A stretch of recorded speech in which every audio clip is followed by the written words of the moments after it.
welcome with my channel Aceh Assalamualaikum warahmatullahi. Today, Chinese people as us, Chinese people is gonna play invitation for for Israel and United States, and not a nation like America.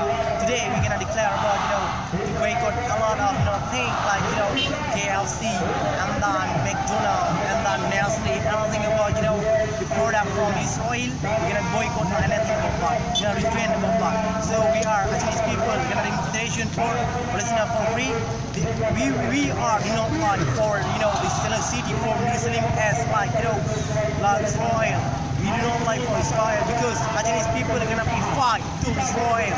Chinese people are gonna be mujahideen from Israel. So today we gonna declare because we just invite from Aceh governor just for Palestina we gonna be for free for forever. Alright, I think just now. Thank you for coming for watching my video. Don't forget to subscribe to us.